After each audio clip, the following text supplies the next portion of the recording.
Bună dimineața, sunt Marian de la rvtravel.eu. Iată că astăzi se materializează primul podcast din România despre industria de caravaning. Aici la sediul Asociației Române de Caravaning pentru a sta de vorbă cu primul invitat. Este vorba de Liviu Gal. După cum vedeți, nu suntem într-un studio. Ce înseamnă industria asta de caravaning pentru tine, Liviu Gal? Sunt foarte optimist în ceea ce privește evoluția fenomenului de caravaning în România.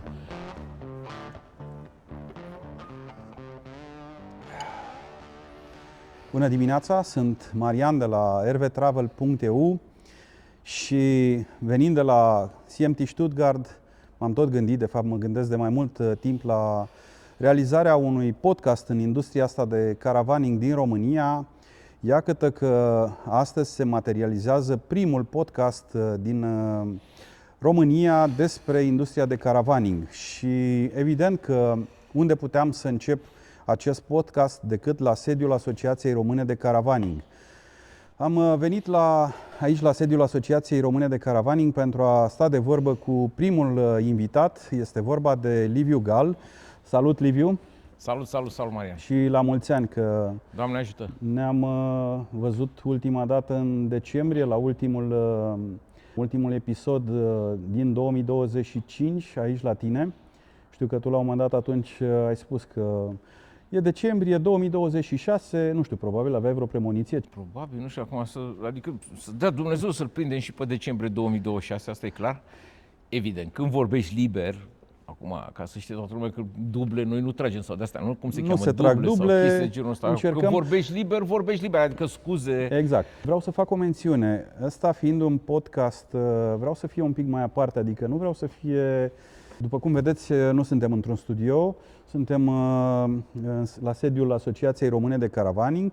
Data viitoare poate sunt în nu știu ce camping sau cine știe pe unde voi mai face podcasturile. Adică vor fi la liber, nu vor fi într-un studio clar cu același decor și așa mai departe. Decorul se poate schimba oricând în funcție de fiecare invitat. Fiind în februarie, ca să specificăm, februarie 2026, e un pic friguț afară, de-aia ne-am adăpostit aici în sediul Asociației Române de Caravaning. Ce înseamnă industria asta de caravaning pentru tine, Liviu Gal? Da, în primul rând, la mulți ani tuturor. Suntem în februarie și de-aia am tăiat gazele la jumătate, curentul la jumătate, totul la jumătate, pentru că e într-adevăr anul ăsta. Se pare că totul va fi la jumătate așa, în general, cu resursele noastre. Însă, sunt foarte optimist în ceea ce privește evoluția fenomenului de caravaning în România. Sunt foarte optimist pentru că începe să ia contur acest lucru care acum, nu știu, cred că aproape 10 ani, 8 ani de zile sau ceva de genul ăsta, mă întrebai dacă există fenomenul de caravaning. Da, mi-aduc aminte, într-unul din primele materiale făcute la... Corect. Și atunci am fost destul de, așa, sunt mai ciudat. Băi, ți-am zis că nu există fenomen, nu era fenomen la vremea respectivă. Era o forfotă, cum am spus, adică erau niște chestii băgate pe net. Dom'le, stați puțin, caravane cu ei una și cumperi două, sau mă rog, nu știu cum era, și te închiriai și făceai și scoteai banii și era ultima afacere, un fel de căutător de aur, așa era o țăcăneală de asta generală. Începe să prindă, nici acum nu putem să spunem că este un fenomen, dar începe să prindă contur. Asta e cel mai important. Pentru că acelui fenomen din perioada respectivă îi lipseau foarte multe ingrediente. În afară de faptul că aveam o expoziție care și acum, când va fi la începutul lui aprilie, chiar, la 16 ediție. Va fi imediat, în aprilie. Da. Luna viitoare. Luna viitoare, la început, peste două luni, practic la începutul lui aprilie, 3-5 aprilie, dacă nu mă înșel, la Romaero. Deci, în afară de expoziția, nu mai aveam nimic.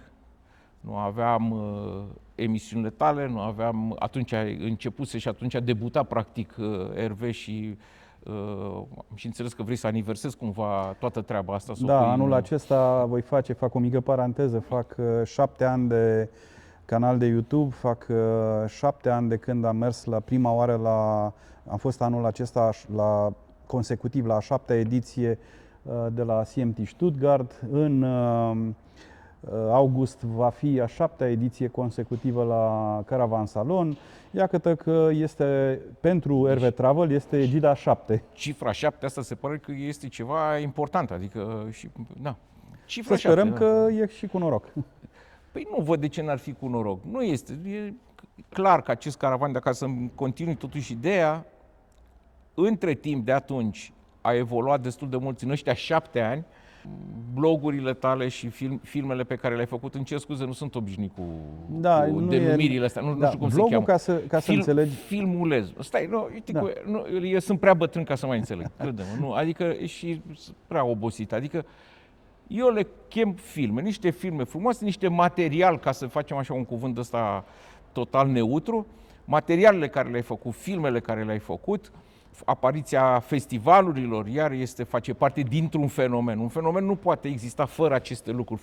Din păcate nu avem părerea mea, și ăsta este visul meu, să avem și să zicem, nu instituție, o presă pentru așa ceva. O presă, dar care, într-adevăr, presa e destul de greu de făcut, pentru că include foarte multe informații.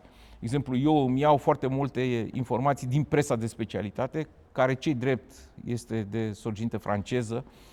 Camping Car Magazine, de exemplu, este cea mai populară revistă de specialitate și online. De-aia am și promovat-o pe site-ul Motorhome.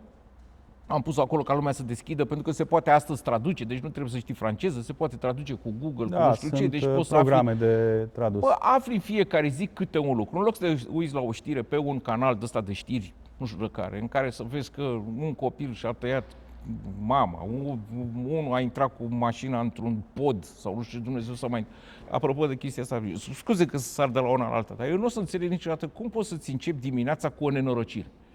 Adică în loc, și așa, pentru mulți e o nenorocire că se duc la servici. Păi dacă încep cu nenorocirea și cu nenorocirea că unii s-au omorât și s-au tăiat, s-au înjunghiat, că DNA-ul a arestat pe nu știu care, pe nu știu ce s-a mai întâmplat, scuză-mă, ce randament poți avea? Acum fiecare alege să-și înceapă ziua sau să urmărească ceea ce îl interesează. Eu, de exemplu, dacă tot ai atins acest subiect, vreau să fac o paranteză. Eu personal, de câțiva ani de zile, am încercat să-mi elimin din jurul meu și din cercul meu oamenii care au energii negative, știrile negative, chestiile astea. Deci nu sunt interesat de aceste știri, de oameni care sunt numai negativiști. Nu mă interesează acești oameni. Ca atare am ajuns acum la o comunitate, pot să spun, de oameni în jurul meu cu gânduri pozitive, cu gânduri bune, cu gânduri... Și asta mie îmi dă o energie bună. Da. Adică asta chiar mă bucură și mă liniștește, este ok pentru mine. De asta spun că fiecare alege cum își alege știrile sau... Tocmai de-aia am zis cercul. Și am făcut, să zicem, am dat exemplul lui Camping Car Magazine, care în fiecare dimineață, dacă dai pe Camping Car Magazine, la știri, îți apară o știre din caravaning. Exact. Păi ce poate fi mai frumos? Adică, s-a mai deschis o nouă zonă de parcare de autorulote în zona, nu știu, la Bordeaux, nu știu, în centru, costă 12 euro. Băi, e foarte bine, ai pornit cu o chestie ca lumea.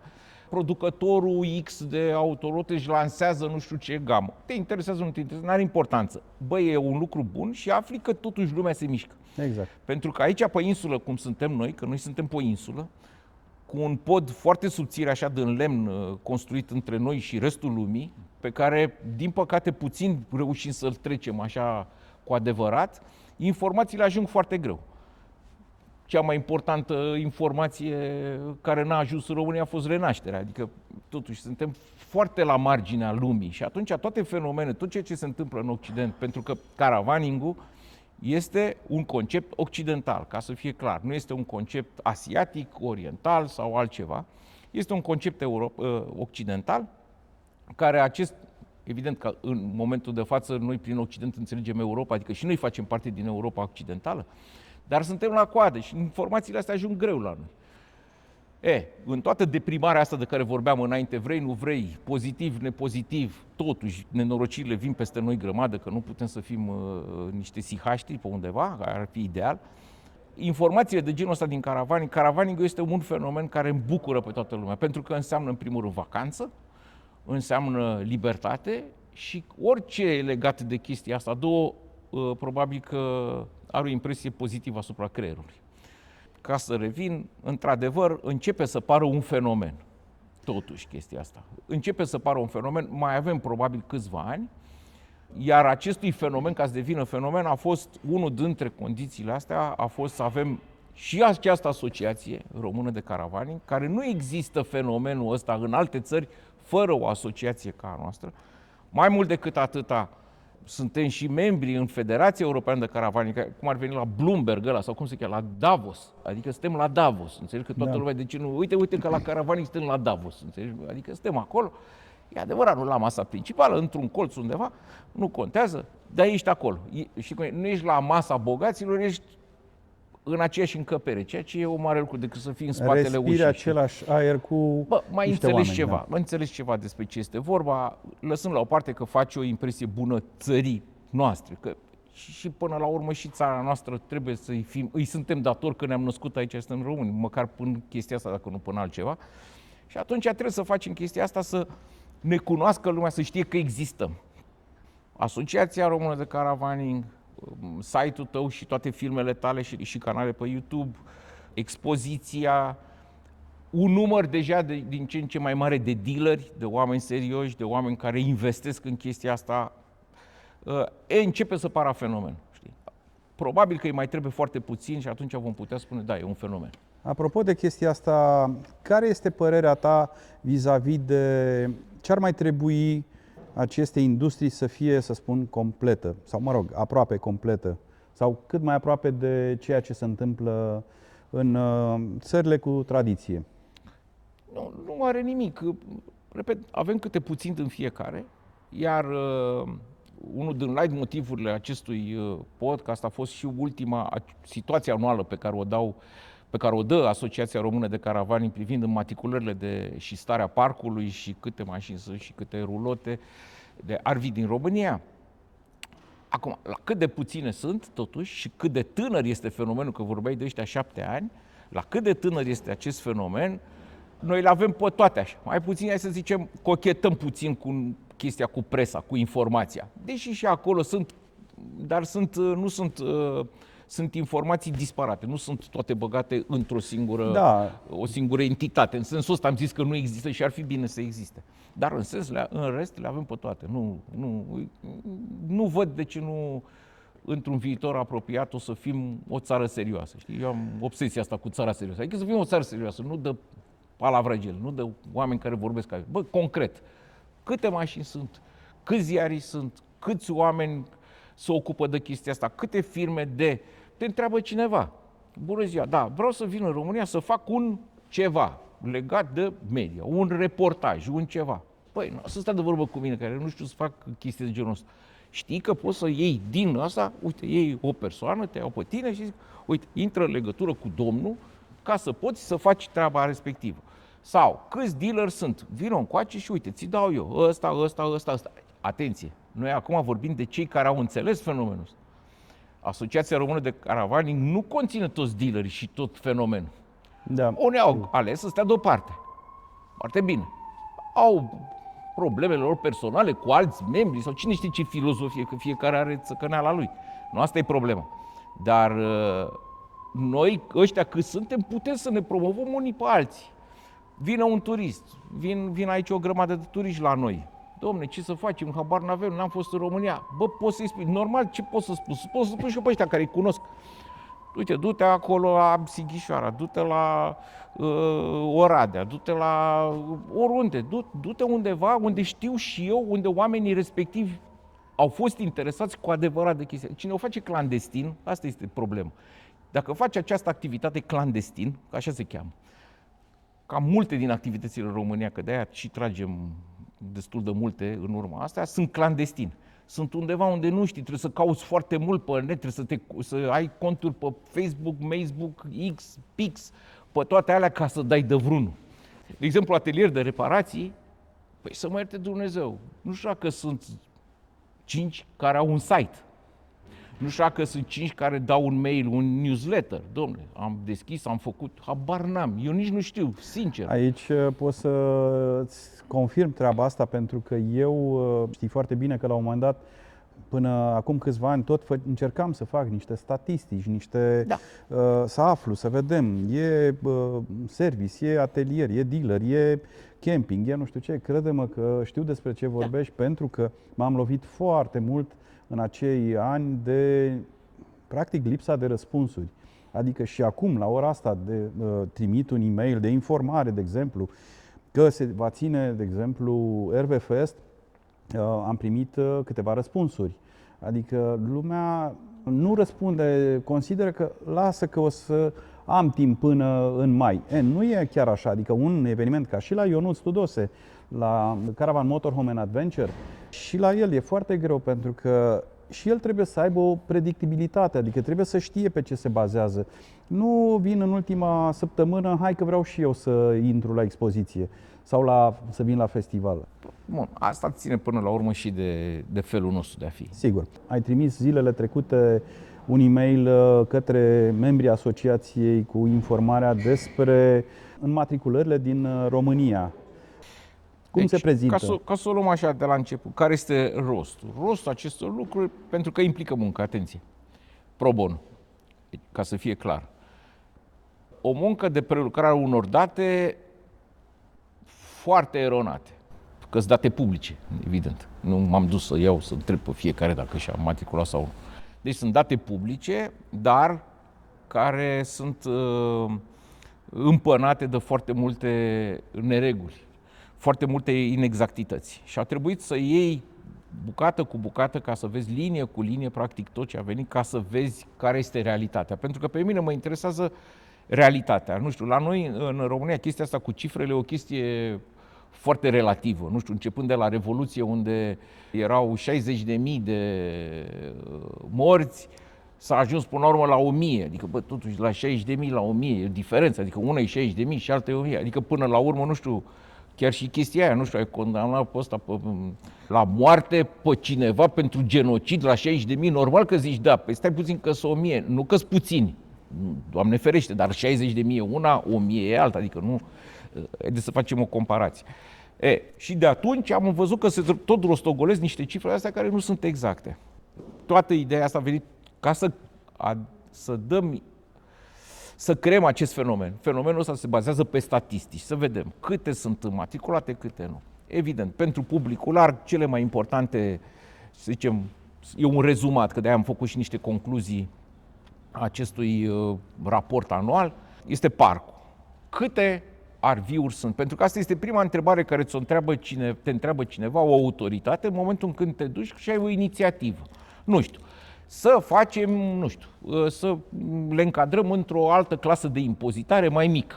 Trebuie să duci acolo la ANAF, la Ministerul Finanțelor sau cine, Ministerul Economiei sau, mă rog, organul responsabil și spui, bună ziua, domnule, oricum la fenomenul ăsta se uită la tine ca la elefant, pentru că nu înțelege, normal, nu a văzut, nu știe despre ce, nu are fenomenul ăsta, nu există în presă, nu există în toată chestia asta. Și atunci primul lucru care te întreabă cineva este, bun, ok, pe câți oameni afectează chestia asta, pe câți reprezinți? Păi nu știu, cât să zic așa, sau ori fi vreo, nu merge. Trebuie să spui exact. Uite, ultima statistică, de exemplu, anul în 2025, avem un parc total de autorulote de 3140 de autorulote și ca să ne oprim acum la autorulote și după aceea vorbim de rulote. Da. 3140. Dacă iei statisticile oficiale, sunt peste 6000. Când începi să iei linie cu linie, vezi că acolo există și nu știu ce mașină care are afet de tun și amfibie, nu știu de care, și tot felul de trăznăi de astea care așa, și gunoieră de stradă pe timp de iarnă și de vară. Băi, stai puțin, că astea nu sunt autorulote. Ele fiind trecute la vehicule speciale. Aha. De aici intervine această diferență. Exact.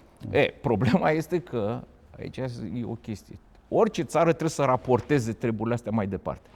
România, la rândul ei, raportează aceste cifre unei instituții europene. Instituția europeană la care se alimentează cei care sunt cu informații, cei care sunt interesați. De exemplu, Federația Europeană de Caravani, forul suprem în chestia asta, zice, bă, România, voi aveți? N-aveți. Ok, bun. Stai că vorbim la Bruxelles, ia dă, domnule, câte de-astea? 5.000, nu știu, câte s-au matriculat anul ăsta autorulote? Vreo 4.000.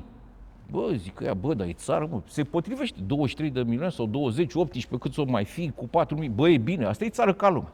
După care se întâmplă următorul fenomen. Te duci la o expoziție, te interesează o anumită marcă, stai de vorbă cu cetățeanul respectiv, cu greu, pentru că atunci când aude de România, mă rog, au ceva reticențe încă. Au o reticență pentru că au o reticență, mă rog, o prostie din punctul meu de vedere. După ce că stai cu greu de vorbă cu omul respectiv, stai acolo și zici, dom'le, uite, vreau să fac nu știu ce. Tu știind clar care e fenomenul, zici, dom'le, vreau să iau și eu 2, să punem, să fac la expoziție, să începem să creăm ceva. Nu, ești nebun. Păi la ce cifre aveți voi? Trebuie să iei 20 dacă vrei. Unde mă, nene, 20? Că 20 sunt toate.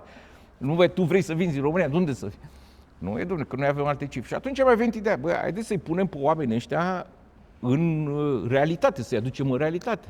De exemplu, anul ăsta calendaristic, pentru că sunt 2 situații și o să intervin imediat, o să spun imediat, o situație pe an calendaristic, adică ianuarie-decembrie. În în perioada ianuarie-decembrie 2025 s-au matriculat 220 de autorulote noi. Acum, din astea 220 de autorulote noi, mai mult de 60% sunt autorulote noi importate de la dealeri din alte țări.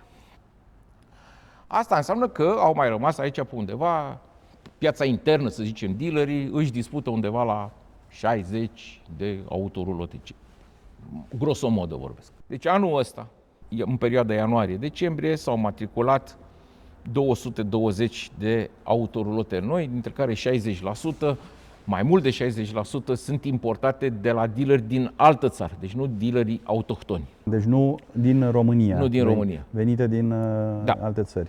Iar este o chestie interesantă și anume, bine, fiind cifrele mici nu influențează foarte mult, dar asta mi-a explicat tuturor celor de afară cu care am stat de vorbă, că acele vehicule, 100 și ceva de autovehicule, de 130-140 de autorulote noi, ele figurează ca vândute în țările lor de origine. Da. Adică ele apar în Germania, în Franța, în Italia și așa mai departe. Ele nu apar în România. Da. Asta este un aspect. Al doilea este faptul că noi avem un fenomen, ăsta chiar este un fenomen, să zicem, ușor aparte, și anume că noi importăm foarte multe autorulote second hand și rulote, RV-uri în general, second hand.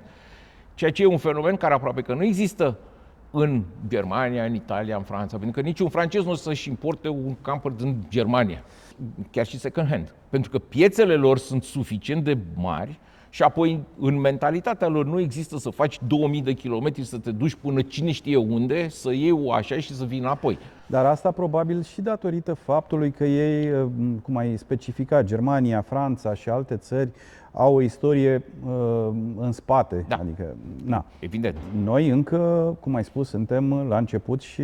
Da, dar este o chestie foarte importantă, pentru că, vezi tu, repet, și eu să-i vin imediat și la rulote. La autorulote sunt 750 în total, 750 de unități noi și second hand, din cele noi sunt vreo 220, deci asta înseamnă că sunt 500 și ceva de autorulote second hand care se importă anual. Destul de mult. Este foarte mult, adică aproape de 3 ori mai mult cele noi. E adevărat, noi avem o situație și cu anii de fabricație, adică ca să vedem vechimea. Vechimea, ca o particularitate, vechimea parcului auto la autorulote este destul de bună. Mai mult de 50% sunt până în 10 ani, ceea ce este iar un lucru bun. Ce ne duce chestia asta? Că nu e bine, și ce să facem? Să aducem, știi cum? Și ce să facem acum? Să mergem în Germania să ne luăm la mâna a doua? Sau... Nu, stați puțin, o secundă. Problema este simplă. Problema este că aceste cifre îți dau trendul.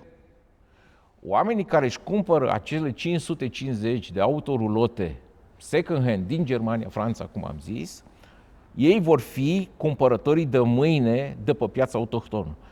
Ce i-a împiedicat până acum? Prețul.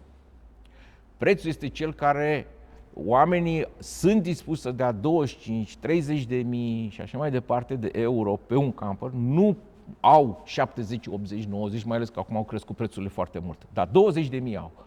Asta înseamnă că pe măsură ce crește nivelul de trai în România, acești oameni vor renunța să-și mai cumpere second hand din Germania.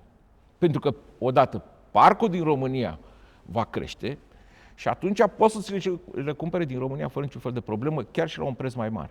Deci trendul contează. Faptul că totuși în România, într-un an calendaristic, ianuarie, decembrie, au fost importate 750, vorbesc grosomodo ca să fie mai ușor de reținut, 750 de mașini, e bine. Ăsta este un lucru bun. Adică, ce se întâmplă? Sunt țări, de exemplu, cum este... Nu ne comparăm cu Polonia, ca să fie clar. Că noi zicem că sunt în Est, ca noi. Nu, stați puțin. Nu prea are legătură. Ei au și mulți producători. Polonia este deja în altă ligă. Deja bate la ușa aia, acolo, știi, la cabinetul 1. Deci acolo e. Polonia este acolo pentru că, într-adevăr, fenomenul datează cu foarte mulți ani înaintea noastră. Cu cel puțin fenomenul în Polonia de caravaning, fenomen. Nu că a început unul să vândă, e cu cel puțin 50 de ani înaintea noastră. Păi eu țin minte pe vremea cealaltă, când mergeam la mare, eram copil cu părinții, veneau polonezii cu rulotele.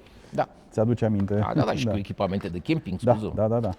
Apropo, noi, eu am la țară, la mine, undeva în Ștefănești, la Argeș, am și acum un set, o masă și 2 scaune cumpărate de la niște polonezi din Neptun, dacă nu mă știu, erau în camping în Neptun, care cam cu asta se ocupau.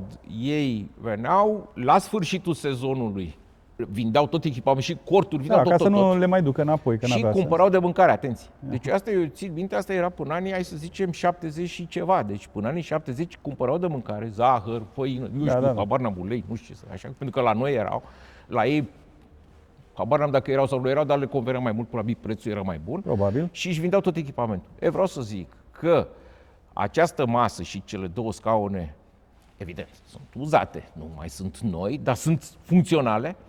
Dar ce este cel mai important, că până acum nu am văzut, când am apucat să vând și eu echipamente, atunci am început să te mai uiți și tu la cum e lucrat și așa mai departe la material. Sunt din aluminiu. Băi, aluminiu, totuși, pe vremea aia. Eu țin minte că la Coma Autosport, sau nu știu cum se chema, era Automoto Velosport, erau magazinele pe vremuri care vindeau echipamente de camping și așa mai departe, făcuse și ai noștri scaune de-astea în X, de erau de fier. Astea erau de aluminiu. Știi? Adică oamenii deja aveau mult înaintea noastră. Asta cu acele scaune și cu acea masă poți să începi un muzeu al... Păi serios, nu, chiar m-am gândit, să știi. Da. Chiar m-am gândit. E interesant. Ca să vezi ce înseamnă un lucru care are 50 și ceva de ani. Da. 50 și ceva de ani și care este foarte... Absolut, se poate folosi. Să continuăm cu prezentarea statisticilor, sau mă rog, ce se întâmplă în matriculările, era vorba de autorulote acum. În acest an avem 220 de autorulote, 750 în total, new și second hand, 220 noi. La rulote și un parc de 3100. Da? Deci 3100. Total. Total, de autorulote. Da. La rulote, iar este important, la rulote ai așa, deși pe acest an calendaristic, ianuarie-decembrie, ai doar 74 de rulote noi importate, ceea ce este foarte puțin. Adică sunt, de exemplu, în luna octombrie au fost 3, în luna ianuarie 1, iar acum am și cifrele din ianuarie 2026. În ianuarie 2026 nu a fost înregistrată nici o rulotă nouă, deci 0, 9. Mi-am înțeles. Deci, la noi e puțin mai, să zicem, mai... Nu dramatic, nu sunt niște cifre spectaculoase. Da, lumea încă la noi nu vede probabil niște oportunități să cumperi ianuarie, februarie, habar n-am, pentru că... Zero. Da. Suntem 18 milioane, adică... O să vină în curând primăvara și bănuiesc că în momentul în care o să dea colțul ierbii, românii în general încep să caute RV-uri, că sunt rulote sau autorulote. Am și statistica asta, adică sunt pregătit. Da? Sunt pregătit pe luni. Așa. Adică la rulote, de exemplu, cele mai bune luni sunt mai, iunie, iulie și august. Chiar de și achiziție, septembrie. nu? Te referi de achiziție. Până în mai, cifrele sunt mai jos. Începând din mai, ele se duc. Evident, în lunile de vară e crescendo, după care urmează o pantă descrescătoare spre decembrie, spre ianuarie și așa mai departe. Dar, e adevărat, este un mic decalaj acolo. Rulotele, să zicem, începe vânzarea rulotelor până mai, la autorulote începe în aprilie. Deci cele mai bune luni de vânzare a autorulotelor sunt aprilie, mai, iunie, iulie. Deci 4 luni sunt bune. Sunt cele mai bune, nu că sunt bune, sunt cele mai bune. Luna asta, de exemplu, statistica de anul ăsta, apare și decembrie cu un salt foarte mare, adică trendul era descrescător începând din septembrie, octombrie, nu știu ce, în decembrie iar s-a dus în sus. Este explicabil din cauza presiunii derogărilor, care, după cum știm, autorulotele sunt supuse unor derogări, unor restricții și atunci dealerii ar trebui să le matriculeze.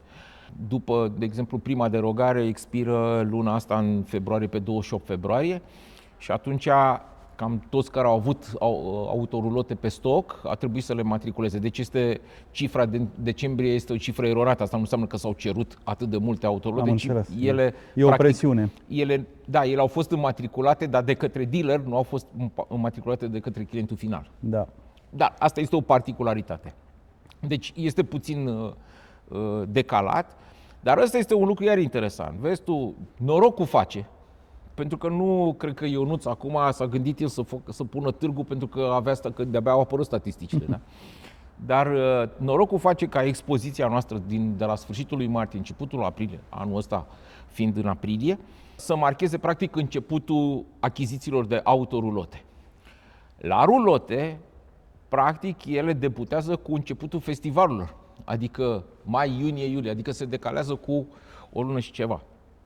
Ceea ce este interesant, adică cei care organizează festivaluri, de exemplu, trebuie să aibă în vedere acest lucru, că în rulotele, atunci începe lumea să fie interesată de rulote, în lunile alea.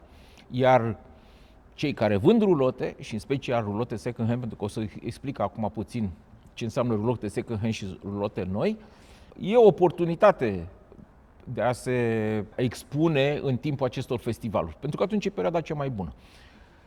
E adevărat. Este interesul mai crescut pentru achiziții. Da. Așa este în România față de cam alte pe ultima țări. 100 de metri, pentru că, de exemplu, dacă te uiți, este o particularitate a țării noastre. Da. În Occident este invers. Lunile cele mai bune de achiziții de autorulote sunt februarie, poate chiar sunt septembrie, octombrie, ianuarie, februarie, martie, aprilie. Cam din aprilie începe să o ia în jos. Dar eu cred că treaba asta cu această achiziții din alte luni vine și din faptul că țările respective au o istorie, repet, și tot mă leg de treaba asta cu istoria. Ei știu, pentru că în momentul în care dai comandă la un dealer, la noi în România sunt obișnuiți oamenii să vină ca la autoturisme. Ai pe stoc, vreau acum. Uite banul, mâine vreau gata. La autorulote nu este așa. Și așa se întâmplă, stai puțin. Aici e o altă năzdrăvănie. Deci există și mă confrunt des cu chestia asta. Bună ziua, bună ziua. Aveți pe stoc, de parcă ar trebui să fie un fel de, nu știu ce, obiecte de astea așa. O aveți pe stoc? Da, bine, venim. Bun, vine lumea, se uită, ok, da. Dar nu, eu am vrea altcumva. Aveți? Dom'le, n-am modelul ăla, că n-am cum să am, că nu sunt Dumnezeu, dar pot să întreb la fabrică mai departe. Păi nu, că noi, da. Și când o să fie? Zic, nu știu, domnule, poate să dureze 3-4 luni, cel mai, care e un termen foarte mic, 3-4 luni, știi? Da, poate să dureze 4 luni, 5 luni, 6 luni, habar n-am, zic, trebuie să... nu, domnule, că... Păi noi, săptămâna viitoare vrem să plecăm la schi. Exact, stai puțin, o secundă, înțeleg și asta. Bă, omul vrea să plece săptămâna viitoare, foarte bine. Dai telefon la fabrică, faci un schimb de... Mă rog, avem și noi modalitățile noastre de a ne descurca, să zicem așa, cu ghilimele. Vorbești la fabrică, ia de la un dealer din Danemarca, ză ție modelul ăla, tu îl dai pe ăla care îți vine peste 3 luni, ok, îi faci rost. Da, domne, am. Da? Da. Dar o sursă de finanțare n-aveți? Păi, sau o secundă, a zis dacă am pe stoc. Păi da. Păi Păi nu, stați puțin, deci noi nu avem, trebuie să căutăm o sursă de finanțare, să facem un leasing. Păi stai, mai durează încă 2 luni. Adică este ceva care este în contradicție. Adică una este, dacă întrebi de ceva pe stoc, asta înseamnă că ai sursa de finanțare, ai fie banii cash, fie ai sursa de finanțare, fie ai o linie de credit și atunci poți să întrebi dacă ai pe stoc sau nu, sau să te grăbești. Da. Graba și stocul este apanajul oamenilor bogați. Ori noi nu suntem bogați. Deci nefiind bogați, niciunii dintre noi, pentru că noi suntem o țară săracă, atunci singura chestie este să o faci din timp. Adică, vii în septembrie, lămurești despre ce este problema, te-ai hotărât asupra unui model, dai o comandă, dai un avans minim de 3.000 de euro sau cam atât, e 5% sau nu știu cum, ca să-l ai în ianuarie. Din septembrie până în ianuarie poți să-ți rezolvi și problema de finanțare. Ăla cu dosare poți să fii fără grabă, că nu trebuie să fie așa. Poate că încerci la banca respectivă, are un preț mai bun, o dobândă mai bună sau așa ceva. Deci ăsta este un lucru firesc și logic. O chestie în care tu vrei să te duci, pui niște presiuni asupra unui lucru, dar nu ai nimic din lucrurile alea și nici nu știi mare lucru, eu n-am niciun fel de problemă încă o dată. Problema este a oamenilor că ei își fac rău lor. Pentru că graba asta și tot balamucul ăsta creează niște probleme. Da. De asta spuneam și revin la treaba asta cu mentalitatea oamenilor din țările cu istorie în caravaning versus în România. Adică asta acolo oamenii, de-aia sunt perioadele de vânzări în Germania, Franța, Italia, sunt altele față de România. Pentru că oamenii de acolo, cum ai spus tu, în septembrie, în general după târgurile mari, încep să își planifice, dau comenzi, studiază și așa mai departe și în ianuarie, februarie au arviul acasă, să spun. La noi, cum ai prezentat mai devreme, e situația total diferită. Asta se și datorează și faptului că în momentul în care răspunsul de la un dealer autohton este nu am sau un răspuns negativ, în sensul în care omul se aștepta la altceva, în România și în general în țările astea de pe marginea Europei, așa, există alternativa, nu știu, mobile.de sau tot felul de site-uri și că acolo le găsești. Pentru că un dealer în Germania, acolo sunt toți dealerii de pe mobile.de, sunt toți dealeri din Germania.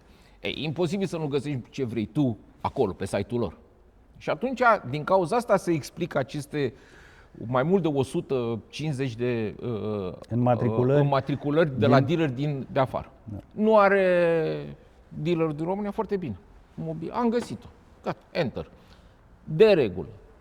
Un camper de afară este același, vorbesc, nu compar mere cu pere.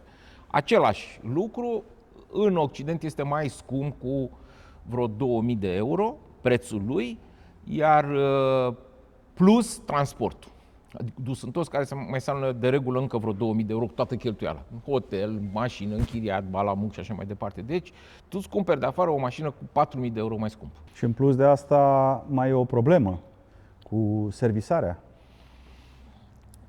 Aici e o chestie iar care ține de specificul nostru și de, uite, vezi, asta de informație, știi? Informația, oamenii nu cred, nu le vine să creadă că poate să-și cumpere ceva, nu știu, m-am uitat, erau 2 Morello. Știi cum e? Întâmplător, normal, că fiind de atâta vreme, eu aș putea să spun din toată statistica asta, deci câte mașini sunt în România, aș putea să spun cu nume și cum îi cheamă și din ce zonă sunt cam toți. Că, cunosc multă lume. Dar, uite, 2 Morello noi nouțe, au fost importate anul trecut. Evident că aceste 2 Morello nu au garanție. Deși Morello este, tocmai asta este unul din aturile lor principale, pentru că acolo, dacă ai ridica mâna, a venit și este garantat sigur totul. Numai că deplasarea unei mașini de aici până în Germania, de acolo, să vină apoi ca să-ți rezolve ăsta garanția, nu ți-o plătește nimeni. Da. Adică o chestie de genul ăsta te mai costă încă 2000 de euro. Pe scurt, dacă un parbriz de Morello costă 4000 de euro sau 5000 de euro, cam atâta, ca să-l schimbi, deși e în garanție, s-a de exfoliat sau nu știu, ca să-l schimbi, mai dai încă 2000 de euro să duci acolo, deci în loc să te coste 4, te costă 6. Dar Acum, să zicem, poate că am dat un exemplu greșit ăsta cu Morelo, pentru că oamenii care au 400.000 de euro să dea pe Morelo nu cred că au o problemă de 2.000 de euro. Da, vorbim de 2000 de euro transportul, să spun, pentru parbriz, dar ce faci? Te-ai dus, ai schimbat parbrizul și după care peste o săptămână sau 2 săptămâni ai altă problemă și trebuie iar să ajungi acolo. Adică, ok, oamenii bogați nu-și pun problema, să spunem, pentru 1002 de euro transportul, dar în momentul în care ai nici nu o alternativă. Mai multe, păi asta spun. Cinstit, totuși. Da. Bun, ăsta este un caz. Uite, de exemplu, persoana respectivă s-a rugat foarte mult de mine să-l aduc eu. Și să mă pună în legătură cu așa și ăia să zică, da, uite, vino tu ești dealerul nostru, vino și adu-l tu pe mine. Problema este în felul următor. Orice om serios, și eu am pretenția de la mine că sunt serios sau tind să fiu serios, nu știu acum, asta poate să spună alții, știe că nu are infrastructură pentru așa ceva. Da. Deci o mașină de 9 metri de-abia intră la mine în service. Nu am unde să o pun, nu am unde să-i fac asta, nu am priceperea. Hai să zicem că asta poate că am învățat, că toți suntem ingineri și să zicem că chestiile tehnice le mai simțim, dar nu ai, ca să faci aceste lucruri, nu e așa un... Și cum e că la noi chestia asta cu service multimarcă. Bă, multimarcă mergea pe vremuri, când erau 2 carburatoare, erau 3 de alea. Dar acum sunt într-adevăr multe... Cum să știi, e o uzină. O autorulotă este o uzină. Da. Lăsăm la o parte, celelalte normale. O autorulotă normală nu poate repara oricine. Sau dacă o repară cineva, ori o repară cu un preț mult mai mare, pentru că trebuie să stau să înțeleg o instalație electrică, practic să-i fac o schemă la acea instalație electrică, neavând niciun fel de informație. Pentru că informațiile astea circulă doar în interiorul unei organizații. Adică la CNAUS, doar dacă ești la CNAUS, poți să intri cu o parolă într-un sistem și să afli un detaliu. Da. Dacă eu vând Benimar, de exemplu, sau cine știe ce altă marcă XGO, nu ai cum să știi ce se întâmplă la ăla. Și atunci începi să-ți dai cu presupusul. Hai că începi să-ți dai cu presupusul, acolo intervine o problemă. Începi să-ți dai cu presupusul, să-i rezolvi omului problema, uneori îți reușește, uneori nu. Din cauza asta, dacă te uiți la o autorulotă, de exemplu, chiar și rulotă, și autorulotă, un RV, importat din Germania de 10 ani sau 20 de ani, e aproape nou. Nou în sensul că nu sunt făcute modificări în el. Da. Și atunci ți-e ușor să-l servisezi. Dacă e o autorulotă de 1 an, 2 maximul de România, o să găsești atât de multe modificări făcute pe el, că nu mai ai cum să o servisezi, decât cel care a făcut modificarea poate să rezolve. Ce a făcut acolo, da. Mă rog, asta să zicem că sunt niște chestii specifice care, mă rog, în niciun caz nu ne plângem de chestia asta. Este foarte bine, ăsta este mersul lucrurilor. Dar, ca să revin la situația de rulote, la rulote avem o situație complet diferită, și anume, avem importate 2400 de rulote, atenție, 2400 de rulote noi și second hand în 2025. Din alte țări. Iar parcul de rulote a ajuns la 34.000, peste 34.000, 34.200 de rulote. Atenție, încă o dată încerc, e foarte complicat acum, știi, ar trebui să avem un ecran de la în spate, să arăt așa ca la emisiunile alea. Avem 74 de rulote noi, 2400 de rulote în total, noi și second hand. Deci, este o diferență foarte mare între 74 și 2400, iar parcul de rulote este într-adevăr un parc care începe să fie considerabil, să zicem, să fie de luat în seamă și în Europa. E adevărat, este un parc mai mare decât în Portugalia, Slovenia sau nu știu ce, la rulote. Evident, țări care sunt cât sectorul 1, dacă vrei neapărat ca populație. Da, vorbim așa, ca idee, să avem așa ca o idee. Deci 34.000. Ăsta iar este un lucru bun, cum am zis și la rulot. 34.000, asta înseamnă că sunt 34.000 de doritori de petrecerea timpului vacanțelor în aer liber. Acum, foarte mulți din acești oameni au ales rulota, evident, din cauza unor probleme de preț, în primul rând. După care și le-au explicat, lasă-mă mai bine cu rulota, că mă duc și iau mașina și vizitez cu mașina și mă întorc. Asta e o poveste. Știm cu toții că e o poveste, pentru că ca să ai o rulotă nu te poți duce până la Barcelona, îți trebuie 2 luni să ajungi cu rulota până la Barcelona, să te mai întorci înapoi, deci n-ai când să faci chestia asta. Rulota este un tip de turism staționar, ceea ce este foarte ca lumea, este staționar. Bineînțeles că cunoaștem împreună persoane care s-au apucat să circule până turul Europei cu rulote de alea mari și așa mai departe. Eu nu vorbesc de cei care vor să bată recordul mondial la mers cu rulota. Vorbesc de, în general, rulotele sunt staționare. Dar nu contează asta. Contează că oamenii aceștia au aceeași dorință de a petrece timpul liber în natură. Că acum e natura din România sau din Spania sau din Italia sau din Franța, nu contează. Ceea ce iar este un lucru bun pentru cei care vând autorulote, pentru că o parte din ăștia, din 34.000, în timp, pe măsură ce se vor capitaliza sau, vor accesa și tipul de turism itinerant cu autorota. Deci este bine, pe scurt. Astea sunt niște lucruri bune. Asta numai dacă vedem cifrele astea ne putem da seama care e fenomenul. Ăsta e un fenomen. Da. Acum avem această treabă. Începe să arate a fenomen, într-adevăr. Mai ai vreo statistică? Iar o statistică interesantă este, până la urmă, ce se întâmplă la nivel european, să zicem. Și anume că parcul, de exemplu, știi cât este parcul total? Câte vehicule recreaționale sunt în toată Europa? Da. Primisem această informație, nu mai știu de unde, era publicată undeva, dar recunosc că acum la modul ăsta nu le-am la... A depășit 6 milioane. Deci, în momentul de față, sunt peste 6 milioane de vehicule recreaționale, adică rulote și autorulote și diviziunile lor, minivanuri și tot felul de chestii, 6 milioane 500. Probabil că, iar cifrele sunt în continuare, sunt în creștere toate.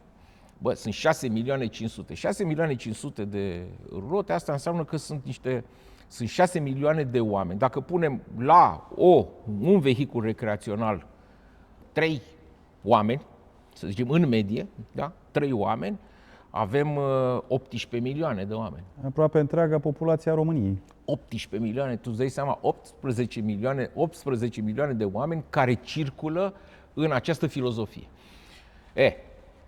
Chestia asta a venit, bineînțeles, cu o altă problemă, că toate vin cu niște probleme. Creșterile foarte mari, ceea ce în special o creștere foarte bruscă, care s-a materializat imediat după pandemie sau în timpul pandemiei, creșterea asta, cererea asta foarte bruscă, să zicem, aproape, să zicem, isterică, a bucurat pe unii, dar ea a adus mai departe niște probleme iar foarte mari, și anume că infrastructura europeană nu era pentru aceste cifre. Eu știu, făcând chestia asta de 25 de ani, eu nu am făcut rezervare niciodată în viața mea, nici pe vapor, nici pe camping, nici pe nimic. Da. Te duceai pentru o noapte, vrei să-ți petreci tot concediu, atunci e altă treabă, dar exact asta e ideea, știi, să fii liber în momentul în care, că de-aia ți iei un camper, o rulotă, să nu stai să depinzi de rezervările la hotel și așa mai departe. Se pare că ne ducem acolo, cel puțin în anumite părți, să zicem, turistice din Europa și în anumite perioade, nu mai... Uite, plus la vapoare, la feribot, nu mai zic, lăsând la o parte prețul care... Uite, de exemplu, în Sardenia, dacă vrei să te duci în Sardenia la anul, păi dacă nu ți-ai făcut rezervare de acum, eu nu cred că mai prinzi pentru iulie-august. Eu nu cred că mai există loc. Adică deja e o țăcăneală totală chestia asta. Da. Mi-aduc aminte prima oară când, acum 25 de ani când am plecat, când am dus în Sicilia și am luat vaporul, și am luat vapor de la Igumenița din Grecia ca să traversez la Bari. Am greșit drumul, că de-abia se construise autostrada aia de la Tesaloniki la Igumenița, aia nouă, nu știu ce. Și am greșit pe munții aia, nu știu, am ajuns, vaporul și astăzi pleacă la 12 și 5 minute noaptea. Am ajuns undeva la 12 și 10 sau ceva de genul ăsta. Băi, și cum am ajuns pe vremea aia, autostrada sau strada se oprea în port. Nu e ca acum stai puțin, check-in, check-out, te controlează aia cu vameș. Nu, era pe libertate, frate, adică era ca lucru. Veneai direct în port, te urcai pe vapor și plecai. Băi, și cum am ajuns așa în port noaptea, obosit și nu știu ce, și stresat, cu ochii pe ceas. Băi, am văzut vaporul cum se depărtase, vaporul se depărtase la, 20 de metri de țărm. Și ridica, dacă știi, chestia aia din spate, știi, o ridica rampa aia din spate. Băi, și zic, trebuie să mai rămânem o noapte aici. A ieșit un grec afară, a început să vină repede încoace să iei biletul. Și a început să sufle la ăla cu vapor. Băi, era o chestie de aia uriașă, înțelegi? Și ăla, adică să pună frână. Ăla era cu de-alea, clăbuși de aia în spate, știi, vaporul ăla, ca să se miște toată drăcia aia. Să oprește ăla, începe să dea în spate, lasă ăla așa pe țărm. Hai și tu. Băi, nene, vreau să zic, este ceva de nu ține să dacă mi s-ar fi întâmplat mie, n-aș fi crezut. Băi, ne-am urcat cu vaporul, cu chestia aia, fără să mai lege aia. Ce să mai lege? Că nu mai aveai, aia durează o oră. Minute să legi parâmele alea. Repede am luat și uite așa am ajuns și eram singuri. Asta țin minte că eram singurii turiști, acolo erau camioane într-adevăr, dar eram singurii turiști. Da. Deci asta se întâmpla cu 25 de ani. Da, timpurile s-au schimbat, din fericire, din păcate, adică din fericire e bine că fenomenul ăsta crește și că cât mai multă lume este interesat de acest sport, cum ai spus tu la un moment dat, sport, dar iarăși această creștere vine cu niște, hai să nu le spunem neajunsuri, dar cu niște schimbări. Să ne schimbăm mentalitatea. Adică trebuie să accepti că trebuie să stai la rând, trebuie să îți faci o programare la feribot și așa mai departe. Sau cum ai spus, în anumite zone, campinguri și așa mai departe. Croația, la fel, știu că este la fel, vara este super plină și nu pot de 10 ani n-am prins niciodată la Split. Da. Să pot să ajung și eu în port în octombrie. Să ajung și eu la camping, pentru că, mă rog, am o treabă eu acolo și, mă rog, așa se întâmplă. Când vin de la expoziție de la Parma, mă opresc la Split, am niște prieteni acolo și să stau și eu în camp. Băi, odată în 5 ani de zile. N-am reușit odată să găsesc un loc liber. E un balamuc acolo fantastic. Bine, uite, vezi asta la congresele astea anuale pe care le avem, iar congresul de anul ăsta va fi la Nisa, în Franța, la Federația Europeană de Caravaning. Vorbești, ca să înțelegi așa, de Federația Europeană de Caravaning. Da. La aceste chestii se fac niște expuneri asupra fenomenului, ce se întâmplă, cum se întâmplă și încearcă să explice de ce se întâmplă. Sunt foarte frumoase. Mie, cel puțin an de an, are o prezentare, să zicem așa, John Poții, care este unul din cei doi, să zicem, acționari principali al lui firmei Fiamma.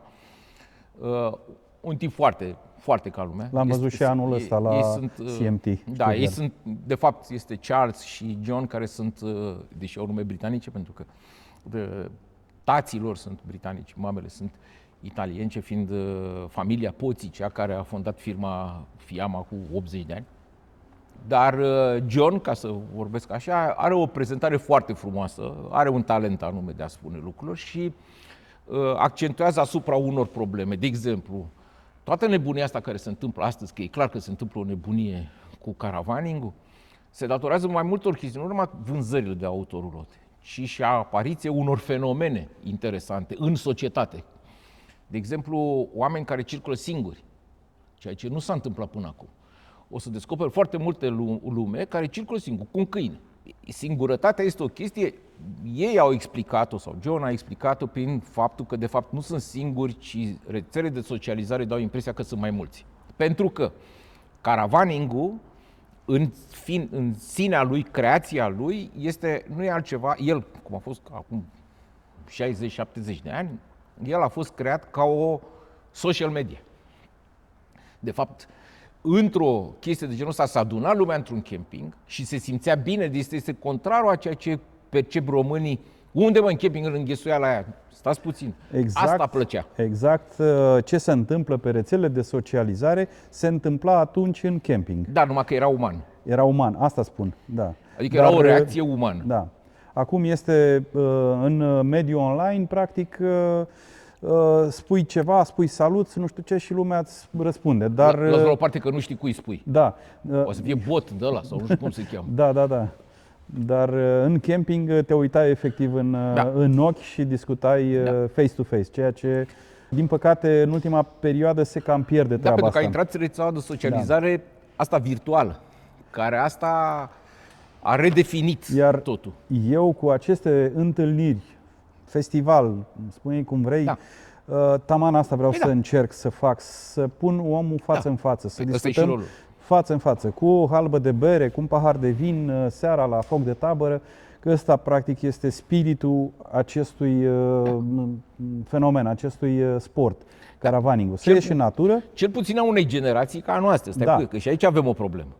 Dacă ai face uite, mie mi-ar plăcea, de exemplu, poate că sunt eu puțin exagerat, mie mi-ar plăcea și la expoziție și la festival să existe niște statistici despre persoane, ce vârste, ce ocupație, chestiile de genul ăsta. E un lucru social, este un fenomen social. Un fenomen social fără statistică nu știi ce. Da. Câte persoane sunt?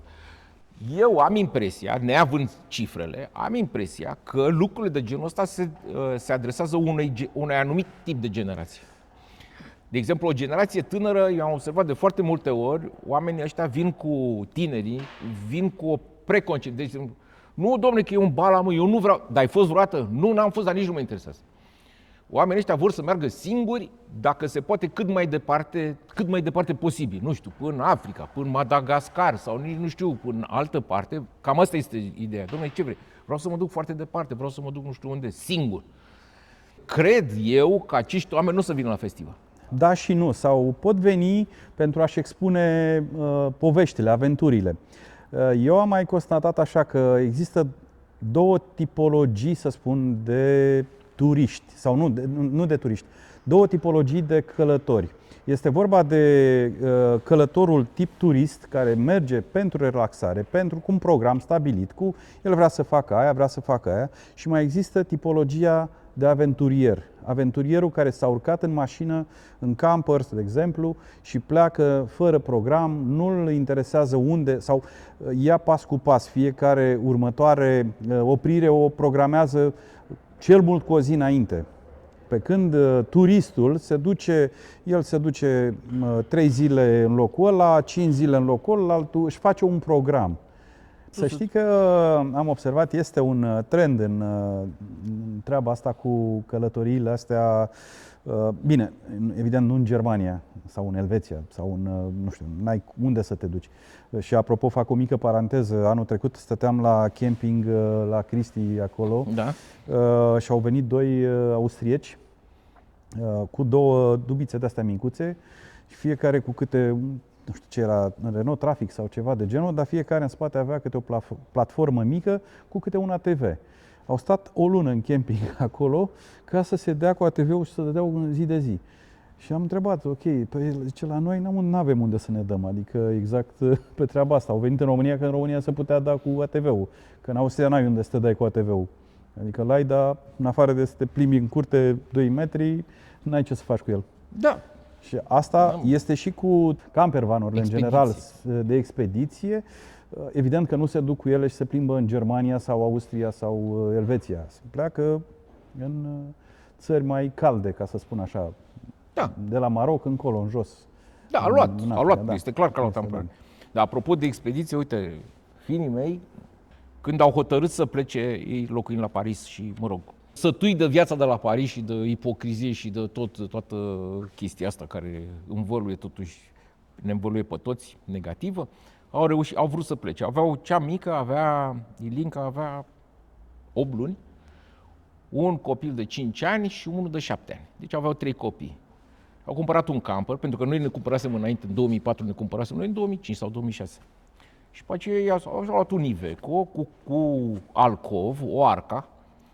E adevărat, eu l-am consiliat și așa mai departe, că nu știa mai nimic despre chestia asta, pe șasiu de Iveco, transmisie spate. Și au vrut să facă înconjurul lumii. Și au plecat din Franța, au trimis cu vaporul, au trimis ăsta la New Jersey și de acolo s-au dus până sus în Alaska și din Alaska au coborât toată America până jos la Ushuaia, până în America de Sud, trecând până Bolivia, până toate astea, până deșert și așa mai departe. Ăla e genul de expediție. Știi? Ăla e genul de expediție și, într-adevăr, și ei mi-au zis, bine, cu mașina aia, a supraviețuit, mai există și astăzi, adică mașina, nu o să-ți vină să crezi, mergând în drumurile alea și pe așa, a reușit. Foarte interesant, pentru că pe vremea respectivă, într-adevăr, și ei se întâlneau cu fel de călători semi-singuratici sau chiar singuratici cu vehicule de genul ăsta, uriașe și așa mai departe. În general, nemții folosesc genul ăsta de mașini, fiind și foarte bogați. Atunci pot să-și permită să dea sute de mii de euro adică care sute? 400-500 de mii de euro pe o mașină de expediție. Dar vorbeam mai înainte despre tipologia oamenilor care folosesc asta și vorbeam de oameni singuri, vorbeam de fapt de infrastructura de camping care a început să nu mai funcționeze pentru că numărul este crescut. Dar mai este o chestie, de exemplu, este un fenomen al acestor generații. Baby boom, ăștia care s-au născut, cei care s-au născut imediat după război. Atunci a fost o generație foarte mare, o explozie de copii foarte mare și oamenii au început să iasă la pensie. Oricum, cea mai mare populație din Europa este Germania și hai să zicem și Franța. Germania și Franța, dar Franța mai puțin. În Germania s-a întâmplat această explozie foarte mare. Nemții au început să iasă la pensie. Din cauza asta, dacă te duci când vrei tu, și acum, și astăzi, dacă te duci în orice camping care vrei să vezi 90%, 80% plin cu nemți. Hai să zicem că mai sunt nemți și ceva olandezi, dar nemți sunt cei mai mulți. Vezi, aici e o problemă care n-ai ce să faci. Adică n-aveai cum să prevezi chestia asta, adică n-ai cum să-ți faci tu un camping înainte. Reține, totuși, a face un camping e o problemă. Toate campingurile care s-au făcut în Europa, de ce s-au făcut? S-au făcut pentru că au fost foarte multe arii protejate în care aveai interdicții de construcție. În general pe litoral, pe tot ce înseamnă pe Mediterana și așa mai departe, în orașele astea, acolo aveai interdicție de construcție, nu se mai putea construi. Singurul lucru care se putea face ca să poți să exploatezi acel teren era să-ți faci un camping, în care mai scoteai niște bani. Astăzi oamenii ăia s-au îmbogățit rău de tot, pentru că înainte camping însemna din iunie, care iunie? Iulie și august, asta însemna un camping, acum, dar du-te în februarie. Da, și e full.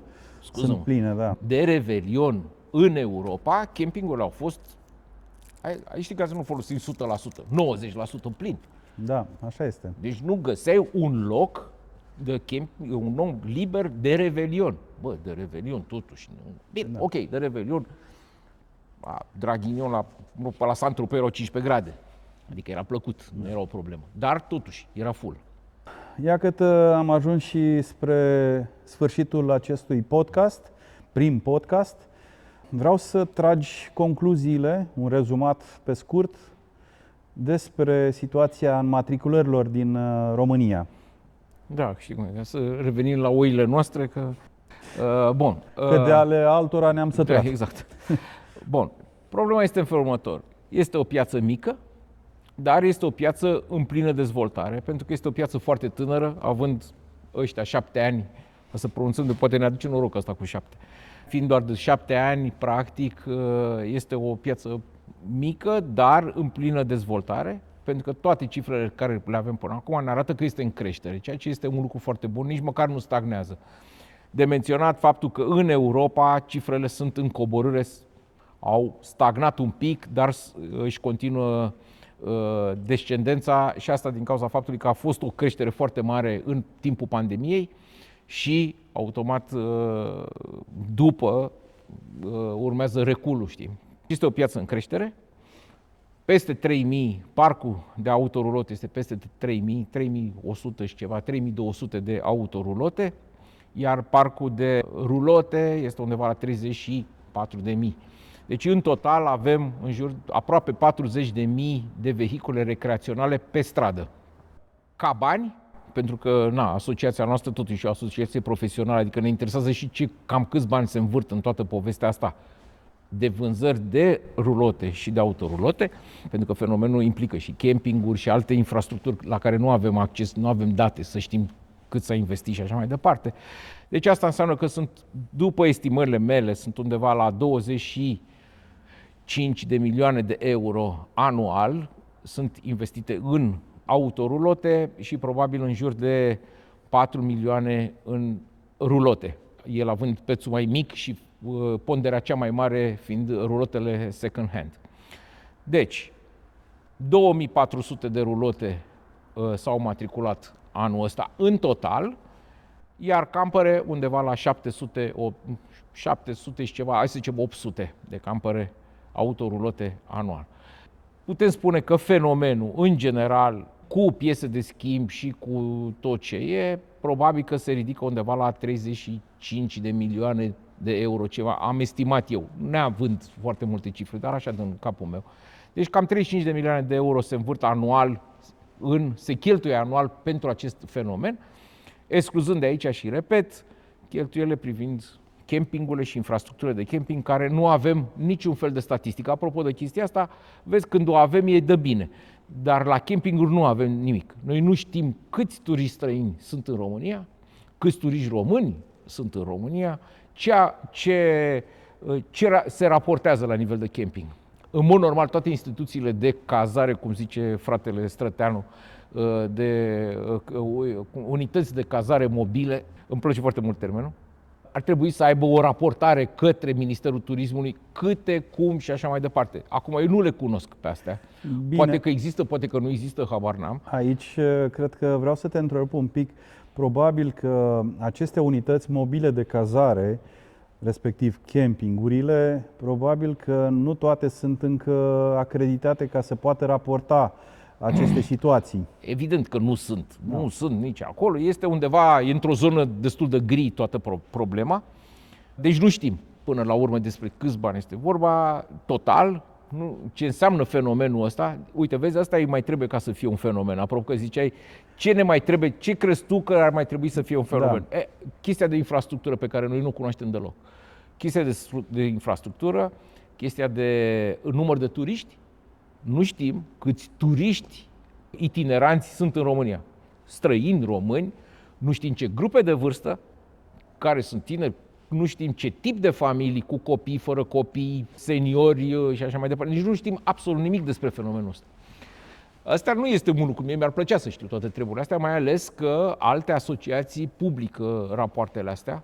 Evident, nu le publică chiar anual, dar odată la 5-6 ani. Așa, de exemplu, am urmărit, era un studiu al asociației similare din Italia, cred că este făcut undeva până 2000 sau ceva de genul ăsta. Băi, un studiu de vreo, nu știu, 50 de pagini sau nu știu cât.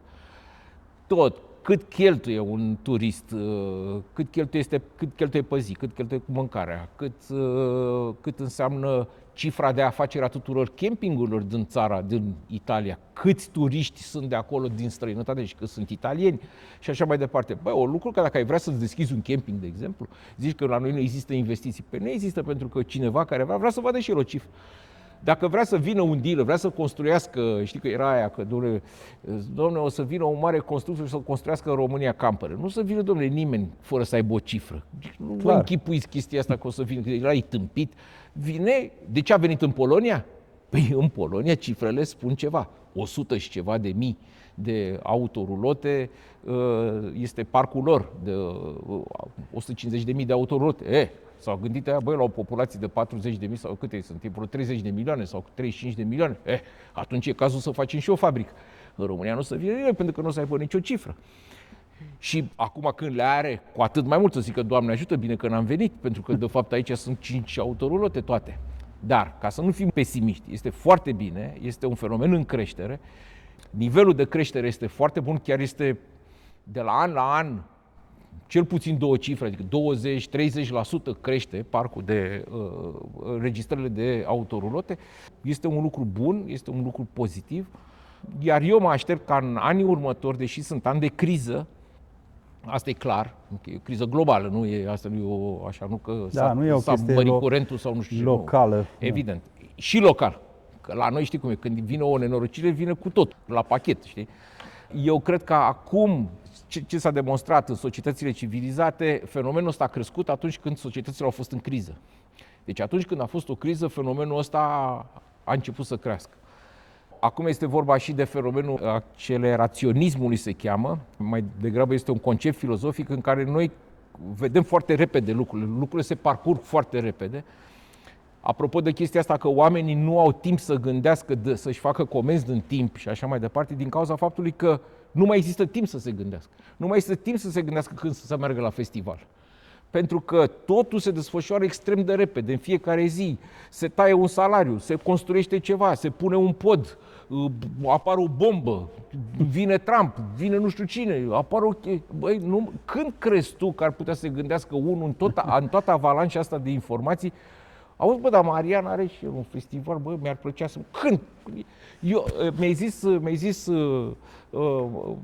mai devreme că sunt deja foarte multă lume înscrisă. Doamne, tot respectul pentru oamenii ăștia care se înscriu la festival. Adică dacă a avut timpul ăsta sunt și nu e pusnic, chiar... băi, e chiar de apreciat. Eu n-am timp să mă gândesc. Nu știu. 2. Acceleraționismul ăsta îmi include și pe mine.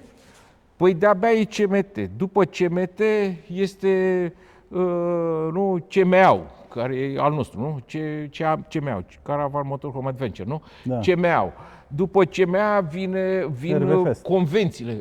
RV Fest. Tot felul de festul peste festul și tot felul de... Băi, stați puțin, o secundă, când mai ai timp să te mai gândești? Știi? Adică n-ai când... Și pe aceea vin concediile și după concedii vine Düsseldorf, după Düsseldorf vine Parma, după Parma vine Paris, după Paris vine nu știu ce, vin sărbătorile, după sărbătorile aia, eu luăm de la capăt iar Düsseldorf. Eu am senzația că, deci noi suntem acum în februarie, nu? Ca să specificăm treaba asta. Eu am senzația că Revelionul parcă a fost ieri, adică am clipit de câteva ori și deja ianuarie s-a dus. S-a dus, gata, este mult prea repede se desfășoară lucrurile în jurul nostru și din cauza asta cred că există și eu cred că am avea nevoie de, știi, ca un relax. Băi, ții minte aia cu, a fost o scenă extraordinară, mi-a plăcut foarte mult în Forrest Gump.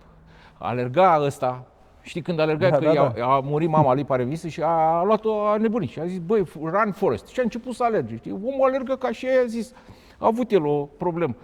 Și ăia toți l-au întrebat, băi, dar de ce alergi? Și ăsta nimic, știi, alerga, băi, și a inventat, domnule, ăsta alergă pentru salvarea planetei, hai după el. Și eu am început de aia să alerge.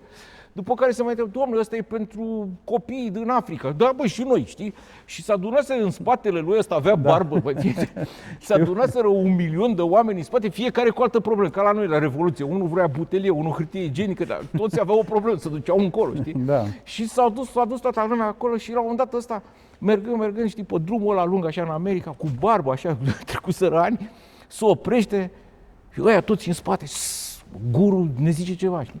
S-a întors ăsta și a zis, n-a zis nimic. Și a plecat. A luat-o pe jos și s-a dus. Și ăștia toți, dar ce s-a întâmplat? Am obosit. Avea nevoie de o pauză. Da, e bine din când în când să ne oprim 2 secunde, înțeles, să ne uităm la ce avem. Dar sunt încântat de ce se întâmplă, sunt încântat de podcastul tău și de inițiativa pe care o ai.